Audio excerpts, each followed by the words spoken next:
எல்லோருக்கும்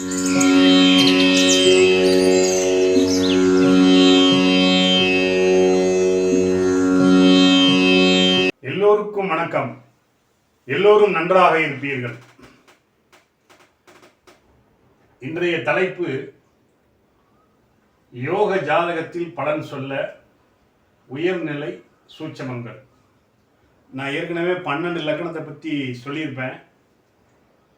அதில் ஏதாவது ஒரு ராசி கட்டத்தில் 4 கிரகங்கள் 5 கிரகங்கள் இருந்தால், அதோடு சேர்ந்து சூரியனோ ராகுவோ இருந்தால், அதாவது கிரகங்கள் சூரியனோட சேர்ந்து அஸ்தங்கமோ ராகுவோடு சேர்ந்து கிரகணமோ ஆகியிருக்கக்கூடாதுங்கிறத நான் விளக்கியிருப்பேன்.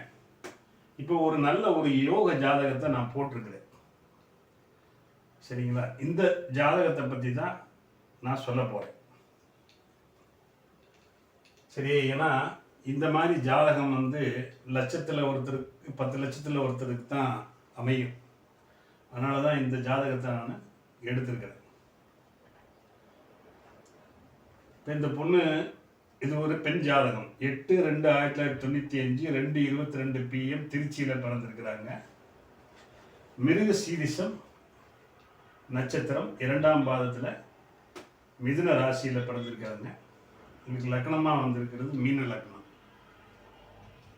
லக்னத்தில் கேது, 4ல் சந்திரன், 7ல் ராகு, 9ல் சூரியன், 10ல் குரு, செவ்வாய், சுக்கிரன், புதன், 12ல் சனி. நவாம்ச கட்டம் போடுறதுக்கு இடம் இல்லாதனால நான் இதுக்கு மேலேயே எழுதியிருக்கேன். அதாவது மேஷத்தில் புதன், குரு, ரிஷபத்தில் சனி, கடகத்தில் செவ்வாய், கன்னியில் சுக்கிரன், ராகு, விருச்சிகத்தில் சந்திரன், மகரத்தில் சூரியன், லக்னத்தில்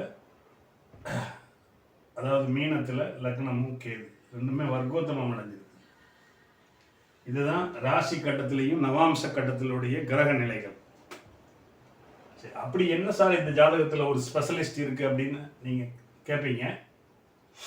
இப்போ பாருங்க, இந்த பிள்ளைக்கு லக்னம் சுபத்துவம். லக்னத்தில் ராகு இருக்கிறது தான் நல்லது இல்லை. லக்னத்தில் கேது இருந்தால் அந்த ஜாதகியும் ஞானம் நிறைஞ்சவங்களா இருப்பாங்க. ஃபஸ்ட்டு விதி, லக்னாதி விதி வலுவாக இருக்கணும் ஒரு ஜாதகத்தில். இது பேசிக். இங்கே லக்னத்தில் எந்த அசுவர்களும் பார்க்கல, செவ்வாய் தான் பார்க்குறாரு 4ஆம் பார்வையா. ஆனால் இந்த செவ்வாய் 2/9 இந்த மீன லக்னத்துக்கு ராஜ யோகாதிபதியாக வருவார். அதனால பார்க்கலாம், தப்பு இல்லை. ஏன்னா எப்பயுமே சூரியனும் செவ்வாயும் ஒரு அரச கிரகங்கள். இவர் அரசர்னா இவர் மந்திரி. சரியா? அப்போ லக்னம் எந்த தீய கிரகங்களும் அட்டாக் பண்ணல, தீய கிரகங்கள் இல்லை. கேது இருக்கிறாரு, அது ஞானக்காரகன் தான் இருக்கிறதுனால தப்பில்லை. லக்னாதிபதி குரு 10ஆம் இடத்துல ஆட்சி மூல திரிவோணம் அடைஞ்சிட்டார். அப்போ லக்னாதிபதி ஸ்ட்ராங். அடுத்து 5/9. லக்னம்ங்கிறது தலை, 5ங்கிறது 2 கைகள், 9 என்பது 2 கால்கள். 5க்குரிய சந்திரன் அவர் கிட்டத்தட்ட பௌர்ணமிக்கு, அதாவது பிரதமை துவிதை 2ஆவது நாள் பிறந்திருக்கிறாங்க. இப்போ கிட்டத்தட்ட இது 90-95% உள்ள ஒரு பௌர்ணமி நிலவா நம்ம எடுத்துக்கிடலாம். 9க்குரியவன் 10ல் திக்பலம் அடைஞ்சிட்டார். அப்போ 1, 5, 9 ஸ்ட்ராங் ஆயிடுச்சு. 1க்குரிய குருவன் ஆட்சி விட்டார். இப்போ நம்ம கேந்திரத்தை பார்க்குறோம். 4க்குரிய புதன் பௌர்ணமி உடைய பார்வையில் இருக்கிறார். அது 4, 7க்குரியவன். 10க்குரியவன் 10லேயே ஆட்சி முளத்திருக்கும்.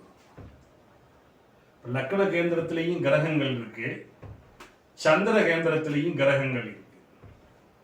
அப்போ இது ஒரு சூப்பர் ஜாதகம். அதே மாதிரி பணபரஸ்தானம் சொல்லக்கூடிய 2, 9, 11 வலுவாக இருக்குது, தொடர்பு இருக்குது. ஏன்னா இங்கே 2, 9க்குரிய செவ்வாய் 3 சுவர்களால் சுபத்துவப்படுத்தப்பட்டு ஒளி பொருந்திய சந்திரனால பார்க்கப்படுது. பௌர்ணமிக்கு நிகரான சந்திரனால பார்க்கப்படுது. இந்த 2ஆம் இடத்தை சனி தொடர்பு கொள்றாரு. வாக்குஸ்தானத்தை சனி தொடர்பு கொண்டாலே அவங்க வாக்கு நல்லா இருக்கும். ஜோதிடமும் வரும் இவங்களுக்கு.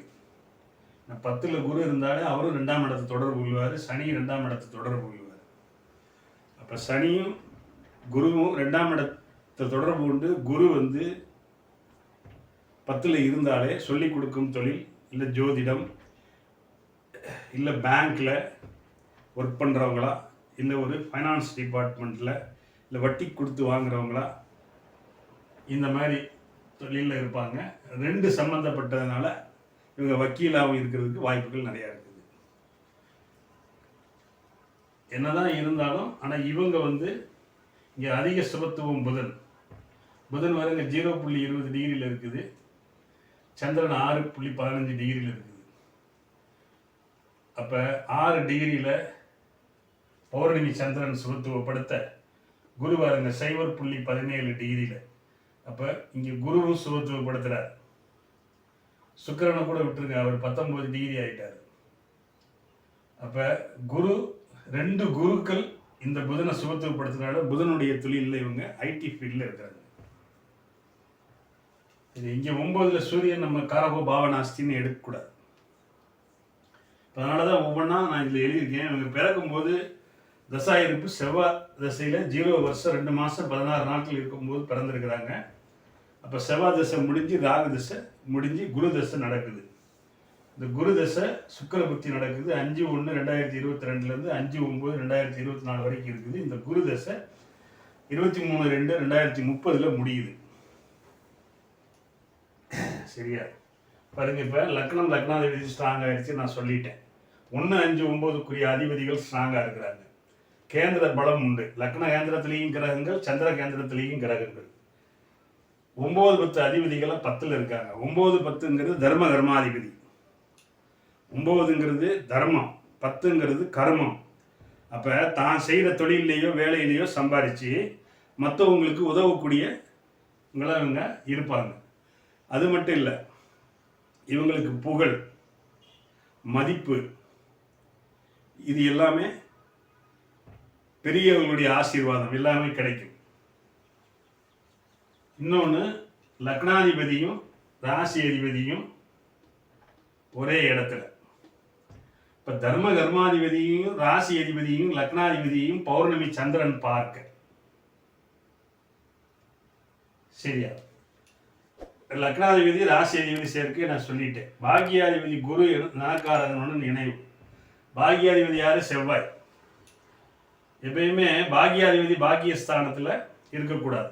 அதே மாதிரி இங்கே 7க்குரிய புதன் வந்து மாரகாதிபதி பாதகாதிபதியாக வருவார். அவர் இங்கே 10ல் இருக்கிறார். இங்கே 7ல் இருந்தால் தப்பு. புதன் தசை வரும்போது பிரச்சனை வரும், கணவனோட பிரச்சனை வரும்.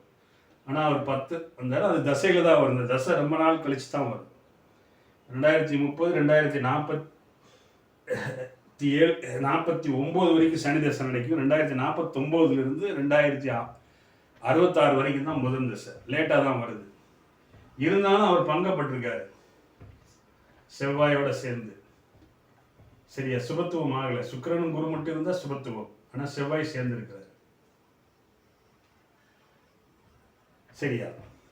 அப்போ எல்லா கிரகமுமே வலுத்திருக்கு. இப்போ 7க்குரிய களத்திரக்காரர்கள் இங்கே ராகு இருக்காரு. இப்போ வரக்கூடிய கணவர் வந்து ஒரு பிரம்மாண்டத்தை நோக்கி உள்ளவராக இருப்பார். வர்ற கணவர் அரசு துறையிலையோ அரசியல்லையோ கலெக்டராகவோ, இல்லை அவர் வந்து ஏன்னா ஒரு பெரிய தொழில் அதிபர் ஆகிறதுக்கு கணவருக்கு வாய்ப்பு இருக்கு. இந்த 7ல் ராகு இருந்தால் ஜாதகரை கெடுக்காது. வரக்கூடிய கணவர் வந்து உயர்நிலையில் இருப்பாருங்கிறது தான் விதி. சரியா? சரி, இப்போ இந்த குரு பாருங்க நவாம்சத்துலேயும் பாக்கியாதிபதி வீட்டில் தான் இருக்குது புதனோட சேர்ந்து. சரி, இப்போ நீங்கள் சொல்லுவீங்க சுக்கிரனும் குருவும் ஒரே கடத்தில் இருக்கக்கூடாது சார். இல்லை, சுக்கிரனும் குருவும் சமசத்தமாக பார்வையில் இருக்கக்கூடாது சார். அப்படி இருந்தால் வந்து இது குருவுடைய வீடு. அப்போ குருவுடைய வீட்டில் இருந்தால் அவர் குழந்தைய தரமாட்டார். சுக்கிரனுடைய வீட்டில் இருந்தால் தாம்பத்தியத்தை கொடுக்க மாட்டாரு அப்படின்னு நீங்கள் நினைக்கலாம். ஆனால் அவங்க 2 பேரும் தனிச்சு இருந்தால் தான் அந்த மாதிரி ஏற்படும். இங்கே புதனும் செவ்வாயும் சேர்ந்துருக்கிறாங்க. அதனால் எந்த பிரச்சனையும் இல்லை. அது தெளிவாக புரிஞ்சுக்கோங்க. சரியா? இதில் ஏற்கனவே எழுதிட்டேன். பௌர்ணமி நேருக்கான சந்திரன் 3 சுவர்களை பார்த்து சுபத்துவப்படுத்துகிறார். அதான் முக்கியம். கிட்டத்தட்ட இந்த சூரியனும் திக்பலத்தை நெருங்கிறார். இங்கே சந்திரன் திக்பலத்தில் இருக்கிறார், செவ்வாய் திக்பலத்தில் இருக்கிறார். இந்த பிள்ளை 12-22க்கு பிறந்திருந்தா சூரியன் இங்கே வந்திருப்பார். ஆனால் இங்கே சூரியன் இருந்தால் ஒரு இடைஞ்சல். சரி, இப்போ இந்த சூரியன் நெருங்கி இருக்கிறாரே, இந்த 4 கிரகத்தை யாரையாவது அஸ்தங்கப்படுத்துறாரான்னு பார்த்தா சூரியன் 21 டிகிரியில் இருக்கிறார், புதன் 0 டிகிரியில் இருக்கிறார், புதனும் 0 டிகிரியில் இருக்கிறார். இப்போ இங்கே சுக்கிரன் மட்டும் 19 டிகிரி, 2 டிகிரியில் இந்த சுக்கிரனை இந்த சூரியன் வந்து அஸ்தங்கப்படுத்துறார். குறைஞ்சது 9 டிகிரி தள்ளி இருக்கணும். இப்போ சுக்கிரன்கிறது கலத்தரக்காரன். அப்ப சரி, கலத்தரத்தை பாதிக்குமா? சுகபோகங்கள் கிடைக்காம போயிருமா? இல்லை வண்டி வாகனம் வீடு மனை இதெல்லாம் கிடைக்காம போயிருமானா இல்லை. ஏன்னா இவங்களுக்கு சுக்கிரதசை வரப்போகிறது இல்லை. சரியா? சுக்கிரதசை வந்தால் தான் அது பிரச்சனை. ஏன்னா இவங்களுக்கு குருதசை, சனி தசை, புதன் தசை, கேது தசை, சுக்கிரதசை வர்றதுக்கு ரொம்ப லேட் ஆகிடும். அதுக்கு முன்னாடி வயசாயிடும், காலங்கள் முடிஞ்சு போயிடும். அதனால் இந்த ஜாதகம் வந்து ஒரு அருமையான ஜாதகம். இந்த பிள்ளை லக்னாதிபதி வளர்த்துருக்கிறதுனால இப்போ பாருங்க, குரு இங்கே வந்து 0 டிகிரியில் இருக்கிறாரு, லக்னம் 27 டிகிரியில் தான் இருக்கிறார். இப்போ குரு 2ஆம் இடத்தையும் சுபத்துவப்படுத்தி லக்னத்தையும் பார்க்குறார், ராசியையும் பார்க்குறார். லக்னாதிபதியே இவர் தான், ராசி அதிபதியையும் சுபத்துவப்படுத்துகிறார், களத்திர காரகனையும் சுபத்துவப்படுத்துகிறார். அப்ப இத்தனை விஷயங்களுக்கு ஒரு ஜாதகத்தில் அமையிறதுங்கிறது ரொம்ப கஷ்டம். இதுல சூரியனோ ராகுவோ கிடையாது, இங்கேதான் இருக்கிறார் 9ஆம் இடத்துல. இது இங்க நெருங்கிட்டாரு. அப்ப சூரியன் திக்பலத்தை நெருங்கிட்டாலே இவங்களுக்கு தந்தை ஒரு நல்ல பொசிஷன்ல இருப்பார். அரசியலால் லாபம் உண்டு பிற்காலத்தில், ஆஃப்டர் மேரேஜ்னு வச்சுக்கோங்க. பாருங்க, குருதசை சுக்கிர புத்தி நடக்கிறதுனால, இந்த சுக்கிரன் லக்னத்துக்கு 3க்குரியவனாக இருக்கிறதுனால இந்த பிள்ளைக்கு 5/9/2024க்குள்ள திருமணம் ஆகிடும். செப்டம்பர் மாதம் திருமணம் இந்த பிள்ளைக்கு கண்டிப்பாக ஆகிடும். ஏன்னா கல்யாணம் ஆகணும்னா 3-7-11 சம்மந்தப்படணும். இங்கே 3 சம்மந்தப்படுறார். சுக்கிரன் 3க்குரியவர். சரியா? குரு 1-10க்குரியவர். அப்ப இந்த குருவால இல்ல, சுக்கிரனால இந்த பிள்ளைக்கு செப்டம்பர் மாசம் கல்யாணம் ஆகிடும். சரி சார், இந்த பிள்ளைக்கு செவ்வாய், இப்ப ராசிக்கு 7ல செவ்வாய் இருக்கே சார், லக்னத்துல கேது 7ல ராகு இருக்கே சார், அப்ப செவ்வாய் தோஷம் ராகு கேது தோஷம் இருக்குன்னு நீங்க நினைக்கலாம். இந்த பிள்ளைக்கு செவ்வாய் தசை முடிஞ்சு போச்சு, ராகு தசை முடிஞ்சு போச்சு, இனிமே வரப்போறது இல்லை.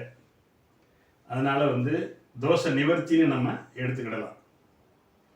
எப்பத்தையுமே பொருத்தம் பார்க்கும்போது 10 பொருத்தம் பார்க்காம பாவக பொருத்தம் மட்டும் பார்க்கணும்.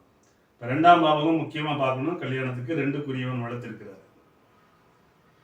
7க்குரிய புதன் குரு சுக்கிரனால சுபத்துவப்படுத்தப்பட்டு ஒளி சந்திரனால பார்க்கப்பட்டு சுபத்துவமாக இருக்கிறார். ஆயுள் காரகன் சுக்கிரன் இங்கு குருவால சுபத்துவப்படுத்துறார். லக்னாதிபதி வலுத்து, ஆயுள் காரகனும் வலுத்து, சனி பகவானும் வலுத்து இருந்தால் அந்த ஜாதகர் 100 வயசு வரைக்கும் வாழ்வார். சனி 11ல் ஆட்சி அடையாமல் 12ல் மறைஞ்சி ஆட்சி அடைகிறது நல்லது தான். எப்பயுமே சனி செவ்வாய் வந்து நட்பு ஆட்சியாக இருக்கிறது நல்லது. ஆனால் அது 3, 6, 8, 12ல் மறைஞ்சி ஆட்சி உச்சமானால் நல்ல பலனை செஞ்சிருவார். ஏன்னா அடுத்து வர்ற தசை சனி தசை தான். அவர் சிவருடைய வீட்டில் தான் இருக்குது. இந்த இடத்துல 80% பலனை தரு சனி தசையில். அடுத்து புதன் தசை குருவோட சேர்ந்து இருக்குது பாக்கியாதிபதி வீட்டில். புதன் தசையும் நல்லபடியாக வேலை செய்யும். அவ்வளோதான் நண்பர்களே. சரியா, உங்களுடைய ஜாதகமும் நீங்கள் தெரிஞ்சுக்கிடணும் அப்படின்னா என்னுடைய நம்பருக்கு கான்டாக்ட் பண்ணுங்கள். வாட்ஸ்அப்பில் உங்கள் டீட்டெயில்ஸுடைய அனுப்பிச்சி வைங்க. என் ஜாதகமும் இதே மாதிரி வீடியோவில் வரணும்னாலும் சொல்லுங்கள், என்னைய தொடர்பு கொள்ளுங்கள். கண்டிப்பாக உங்கள் ஜாதகமும் போட்டுடலாம்.